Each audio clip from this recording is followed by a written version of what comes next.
Assalamualaikum warahmatullahi wabarakatuh. Good morning, everyone. My name is Cintya Adistana. My name is Siti Latifah. We are from Innovation in Education A2. Yeah, and today we are going to discuss about our book in chapter 3. So, Tip, what do you think about digital technologies education? In my opinion, digital technology in Indonesia is still in progress. There are still many schools that have not implemented this digital, especially public schools. Yes, that is true because not all Indonesian school can provide the specialties in digital technologies education in Indonesia. What do you know about chapter 3? Alright, this chapter discusses the potential and actual impact of information and communication technology, or we can say as ICT, on teaching and learning. Yeah, and it shows that students worldwide have acquired a greater exposure to computers in school between 2013 and 2012. However, the degree and scope of usage differs across countries. It explores the reason that enable teachers to allow better use of ICT in the classroom and what held them off, and looks the ICT problem-solving abilities of teachers with regards to their college beyond school. And the last, it consider whether this investment in technology or student use of computers and the internet are related to improve educational outcomes.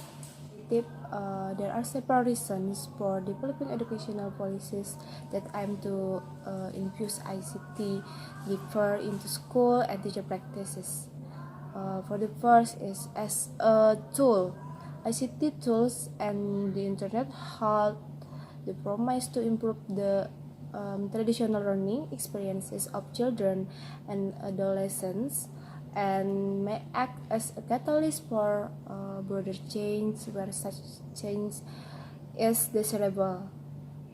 Yeah, and the next, the widespread presence of ICT in society. It used for everyday work and chill activities, and the increasing number of goods and services whose production relies on ICT and create a demand for digital competency, which are arguably best learned in context. And then the last, the school ICT policy may be based on the desire to reduce administrative and other costs. And information and communicating technology can support and enhance learning.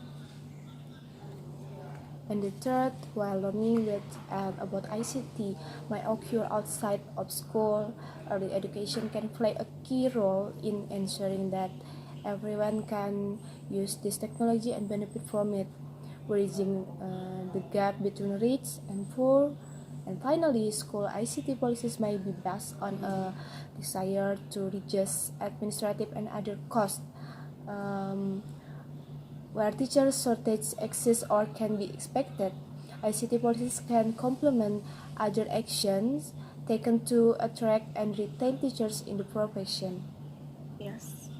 Cynthia, do you agree that information and communication technology can support and enhance learning? Yes, I agree.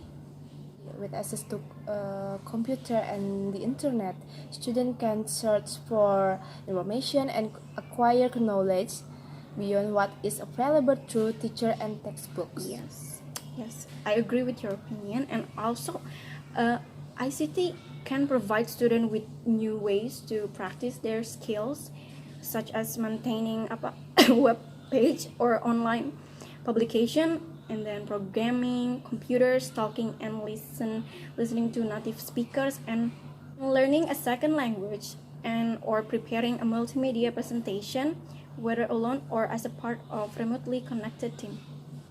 Do you know that there are 9 activities the use of computer at school? I don't know what it is.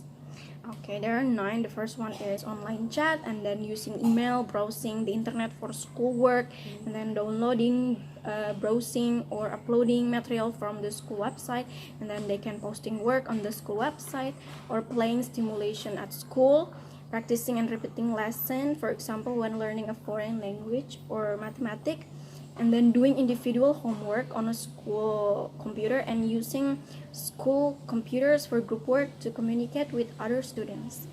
Okay, that's a good information. Yeah. So for the next is teaching practice. Are you familiar with this? Yes. Teaching practice used by teacher can play an important role in how much student learns. Technology alone will not enhance learning, but using it as a part of good teaching practices can open new doors for students and teachers. It is surprising that although technology is prevalent in our daily lives, most teachers in many countries do not often use ICT in their practice. In some schools, this may be due to a lack of supplies, but the professional development of teachers and their beliefs about work are the key to unlocking the potential of technology for teaching and learning. Latif, do you know about TALIS? No, can you explain it to me? Okay, TALIS is the first international survey to examine the teaching and learning environment in schools.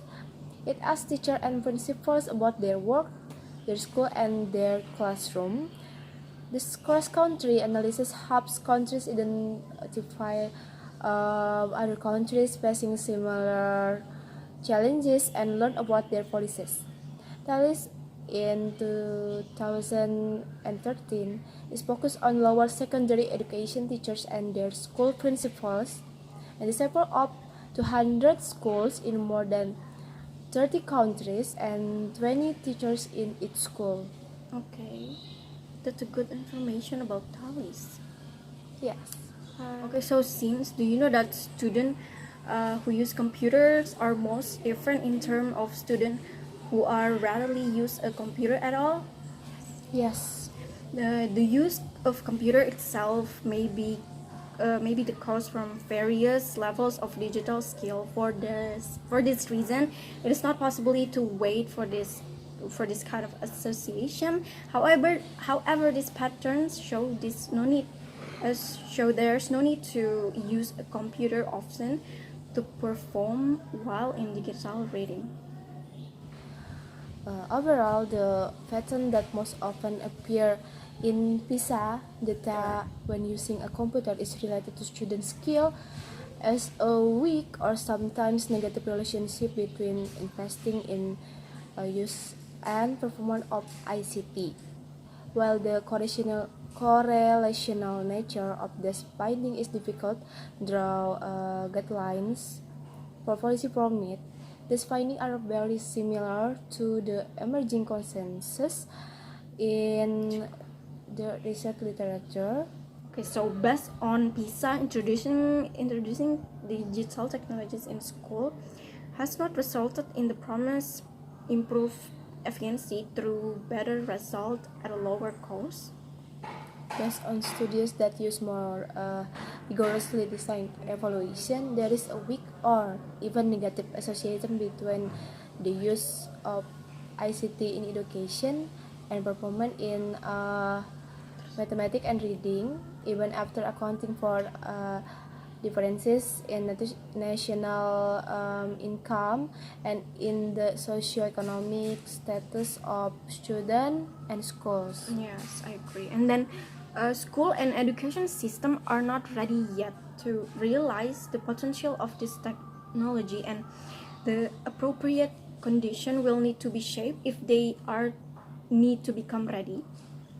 Holes in the digital skills of both teachers and students, and then these difficulties in locating high quality digital learning resources and software from among a plethora of poor quality ones, a lack of clarity over learning goals, and insufficient pedagogical preparation, and how to blend this meaningful technology into lesson and curriculum have a driven a wedge between expectation and the reality itself. If these challenges are not addressed as part of the technology plans of school and governments, technology might do more harm that good to the teacher-student interaction that underpin deep conceptual understanding and higher order thinking. Yes. So, in conclusion, what it shows is that successful integration of technology in education is not so much a matter of choosing the right device or the right amount how we spend it, but and the best software on the right or digital textbook. And the key element for success are the teachers, school leaders, and other decision makers who have the vision and the ability to make the connection between student, computers, and learning. Okay, so that's the end of our discussion. Thank you for watching. Assalamualaikum warahmatullahi wabarakatuh.